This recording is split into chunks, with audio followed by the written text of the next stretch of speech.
আপনারাই বলুন এই ছেলেটা আইফোন চালাবার যোগ্য কি যোগ্য না। না জজ সাহেব, ও একদম আইফোন কেনার যোগ্য না। আমি ঘুমাচ্ছিলাম, ও আমার ঘুমন্ত অবস্থায় কিডনি খুলে নিচ্ছিল। ওর মুখটাই দেখে আমার কলজে শুকিয়ে যাচ্ছে।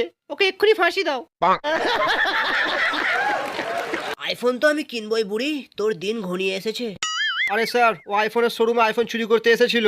আমি যেই ধরেছি ওকে, ও আমার জায়গা মতো লাথি মেরে পালিয়েছে। চোর চোর, মার শালাকে মার। আরে কাকা, আমার কাছে কুকুরের কিডনি এনে বলে এটা মানুষের কিডনি বলে বিক্রি করতে এসেছিল এই শালা। কি তর্কটা ছোড়া রে বাবা। তো জজ সাহেব, এর থেকে প্রমাণ হয়ে গেল যে সানি দেওয়াল পুরো তার কাটা মাল। ও আইফোন চালাবার যোগ্য না।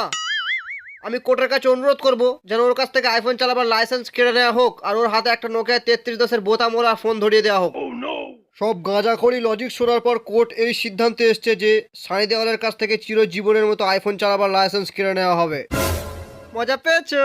আর কোর্ট সানি দেওয়ালকে নির্দেশ দিচ্ছে সে যেন তার কাছে অ্যাপেলের কোনো প্রোডাক্ট না রাখে। যদি তার কাছ থেকে অ্যাপেলের কোনো প্রোডাক্ট না, তোরা সবাই মিলে আমাকে ফাঁসাচ্ছিস। ওই ওই বুড়ো, তুই আমি আইফোন কিনতে দিবি নি বুড়ো? আজ তোকে ছাড়বো না বুড়ো, আজ তোর কিডনি বেঁচে আমি আইফোন কিনবো বুড়ো।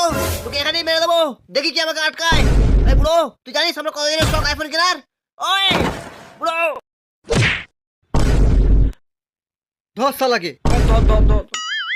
আমার রাস্তায় আসবি না। দেখ, আমি একে টপকে দিয়েছি, এবার আমি এর কিডনি বেচে আইফোন কিনবো। আমার রাস্তায় আসবি না, না তোরটাও ছাড়বো না।